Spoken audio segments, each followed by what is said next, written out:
Okay, अपनी बात करने वाले हैं इंड एस की एप्लीकेबिलिटी के बारे में। तो सबसे पहले जो इंड एस आए ना वो कैसा है, हमारे यहाँ पे क्या चल रहे थे, हमारे यहाँ पे एएस चल रहे थे, ठीक है। ग्लोबली क्या चल रहे थे, तो ग्लोबली दो चीज़ें चल रही थी, एक चल रही थी ग्लोबली में आईएएस और दूसरा चल रहा था आईएफआरएस। तो जो इंटरनेशनल अपने आप को भी इंटरनेशनली जाना था, तो फिर हमने क्या करा, हमने वही जो इंटरनेशनली चल रहा था आईएएस और आईएफआरएस वो हमने अपने यहाँ पे अडॉप्ट कर लिए। तो जो आईएएस 1 to 141 था वो हमने क्या करा, वो हमने अपने यहाँ पे इंड एस 1 to 41 डाल दिया।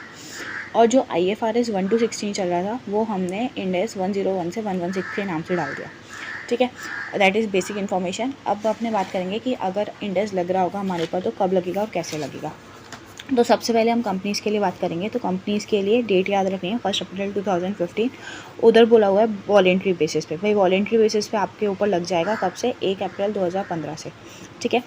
उसके बाद फिर मैंडेटरी वाले फेजेस आए। मैंडेटरी 2 पार्ट्स में आए। एक आया सबसे पहले कि भाई 500 करोड़ के ऊपर अगर आपका नेटवर्थ है, 500 करोड़ के बराबर या उससे ऊपर आपका नेटवर्थ है तो आपके ऊपर लग जाएगा। किसके लिए, चाहे ऑल लिस्टेड कंपनी चाहे अनलिस्टेड कंपनी।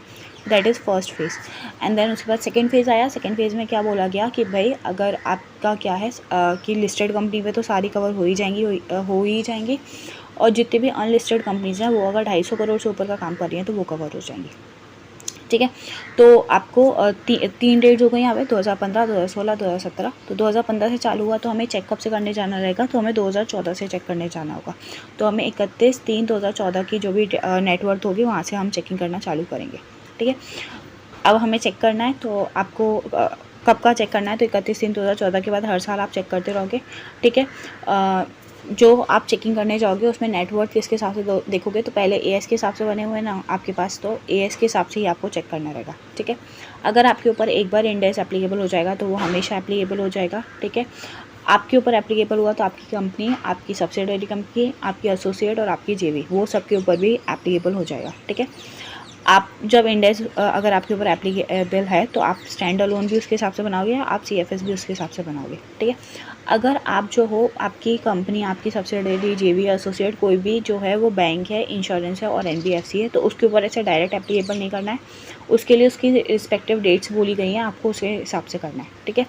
अगर आपकी जो कंपनी है वो क्या है, एसएमई है, स्मॉल मीडियम एंटरप्राइज, तो उसके लिए इंड एस नहीं लगता, छोटी कंपनी है ना इसके लिए। देन उसके बाद कंपैरेटिव्स आपको जो बनाने हैं वो इंड एस के हिसाब से बनवाएं। तो मान के चलो कि आप क्या कर रहे हो, आप 2015 से आया तो आपने 2015 से अडॉप्ट कर लिया, तो आप कब से फिर यूज़ करना कर लोगे। तो आपने 2015 से अडॉप्ट किया तो फिर आपको क्या करना पड़ेगा, आपको बनाना पड़ेगा 2015-16 भी और 2014-15 भी। तो आपके लिए डेट ऑफ ट्रांजिशन क्या हो जाएगी, तो 1 अप्रैल 2014।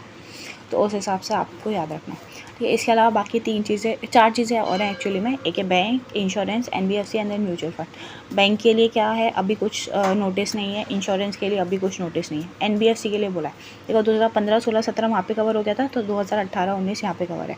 2018 के लिए सेम लिमिट फेज़ 1 वाली कि भाई चाहे लिस्टेड हो अनलिस्टेड हो 500 करोड़ के ऊपर जा रही है नेटवर्क तो अप्लाई हो जाएगा। फेज़ 2 के लिए सेम है कि भाई लिस्टेड कंपनी में तो लगेगा ही लगेगा, अनलिस्टेड कंपनी में अगर 250 करोड़ के ऊपर नेटवर्थ जा रही है तो यहाँ पे एप्लीकेबल हो जाएगा, ठीक है। अब ये 2018 से आ रहा है तो यहाँ पे चेकिंग करना कब से चालू करेंगे, तो 2016 के एंड से चेकिंग करना चालू कर देंगे, ठीक है। अच्छा, कंपनी में हम वॉलंटरी अडॉप्ट कर सकते थे, यहाँ पे वॉलंटरी अडॉप्शन का ऑप्शन नहीं दिया हुआ है। यहाँ पे भी मना किया गया है कि इसको अर्बन कोऑपरेटिव बैंक्स और रीजनल रूरल बैंक को, ठीक है। अगर जो बैंक है उनकी होल्डिंग सब्सिडरी, जेवी और एसोसिएट है और वो कॉर्पोरेट के हिसाब से एप्लीकेबल है तो वो भी क्या होगा, उसको भी इंड एस फॉलो करना पड़ेगा, ठीक है। कंपैरेटिव यहाँ पे भी बोला हुआ है कि आपको बनाने पड़ेंगे। डन। तो 2015, 16, 17 डेट्स है हमारी, पहले 500 करोड़ और देन उसका 250 करोड़। 500 करोड़ के लिए सबके लिए है, लिस्टेड अनलिस्टेड। 250 करोड़ किसके लिए है, तो अनलिस्टेड के लिए, लिस्टेड के लिए तो एप्लीकेबल हो गया। Then same goes with NBFC, उधर लिमिट क्या है 2018 और 19, ठीक है। म्यूचुअल फंड अगर आपके हैं तो म्यूचुअल फंड के केस में लिमिट है आपकी 1 अप्रैल 2023 की, वहाँ से आपके लिए क्या हो जाएगा, एप्लीकेबल हो जाएगा। डन। अब नेटवर्थ का क्या हिसाब है, तो नेटवर्थ में क्या क्या आएगा, तो पेड अप शेयर कैपिटल, सारे रिजर्व्स आ जाएंगे, सिक्योरिटी प्रीमियम आ जाएगा।